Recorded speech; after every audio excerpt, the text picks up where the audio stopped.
जय हिंद दोस्तों। मैं मन आपका एक बार फिर से स्वागत करता हूं अपने यूट्यूब चैनल सक्सेस विद अमन में। दोस्तों, जैसा कि आपको पता है कि जो आपका एग्जाम हुआ था यूपी पुलिस कांस्टेबल का 17 और 18 फरवरी को, उसकी लीक होने की चर्चाएं हर जगह चल रही थी कि ये पर्चा लीक हुआ है।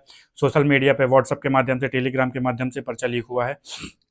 तो इस संबंध में दोस्तों, सारे बच्चे तो परेशान थे ही, सारे टीचर्स, सारे लोग इस मुहिम पे लगे हुए थे कि री एग्ज़ाम होना चाहिए, एग्ज़ाम फिर से कराया जाना चाहिए, क्योंकि बच्चों ने साल भर मेहनत की है। इस वजह से उनका एग्ज़ाम इस तरह खराब नहीं होना चाहिए। तो दोस्तों, इस संबंध में भर्ती बोर्ड ने भी संज्ञान लिया है और उन्होंने एक प्रॉपर तरीके से नोटिस जारी की है। तो पहले मैं आपको नोटिस पढ़ के सुना देता हूँ कि उस नोटिस में क्या दिया गया है और क्या उसमें दिया गया है। मैं आपको नोटिस पढ़ के सुना देता हूँ। अब मैं मेंशन भी कर दूंगा, आप स्क्रीन पे देख लीजिएगा कि क्या लिखा हुआ है उस पर। तो मैं पढ़ के सुना देता हूँ। तो दोस्तों, उन्होंने लिखा है कि उत्तर प्रदेश पुलिस में आरक्षी नागरिक पुलिस के पदों पर सीधी भर्ती 2023 की दिनांक 17 और 18 फरवरी की लिखित परीक्षा के संबंध में विभिन्न सोशल मीडिया प्लेटफॉर्म एवं प्रिंट मीडिया में कुछ प्रश्नों के संबंध में सूचनाएं वायरल होने की खबरें प्रकाशित हो रही हैं। इस क्रम में अभ्यर्थियों द्वारा विभिन्न जनपदों में प्रत्यावेदन प्रस्तुत किए जा रहे हैं।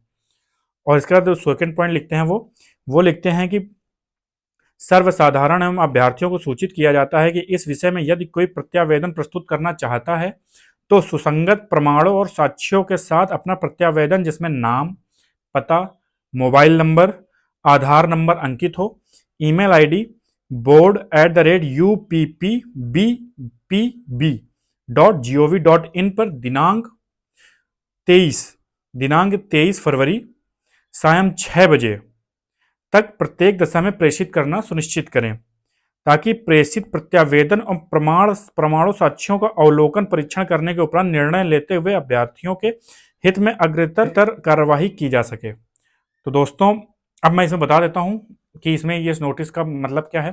दोस्तों, भर्ती बोर्ड ने पहले बोला है कि जो सिपाही की भर्ती की परीक्षा हुई है 17 और 18 फरवरी को, उसमें सूचनाएं वायरल हो रही हैं कि पर्चा लीक हुआ है सोशल मीडिया प्लेटफॉर्म के माध्यम से।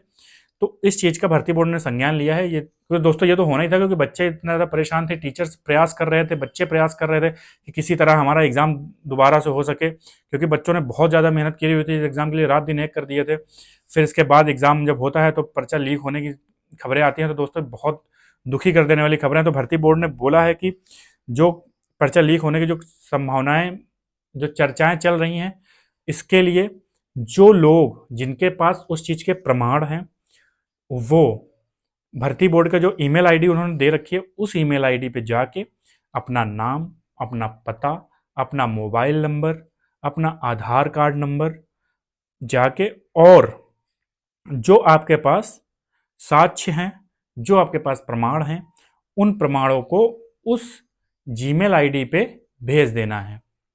और प्रमाण दोस्तों किस तरह का, सुसंगत होने चाहिए।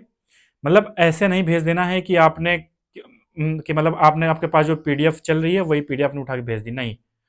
जो आप प्रमाण भेजेंगे उस पर डेट, टाइम मेंशन होना चाहिए, जिससे जांच हो सके कि नहीं, कि ये किस टाइम की बात है, किस मतलब आप समझ रहे हैं ना, कि आपको कोई चीज़ उनको बतानी है कि नहीं, ये इस टाइम का पेपर है, या इस टाइम मेरे पास इस टाइम का प्रमाण है कि देखिए ये मेरे पास पहले से था, या कुछ भी था देना है। आपको सिद्ध करना है, साबित करना है कि नहीं, ये इस टाइम की बात है, पेपर शाम को हुआ था और ये पेपर इस टाइम का है, जो भी है, मतलब सुसंगत रूप से, मतलब तरीके से आपको प्रमाण देना है, क्योंकि उन्हीं प्रमाण का अवलोकन भर्ती बोर्ड करने वाला है दोस्तों।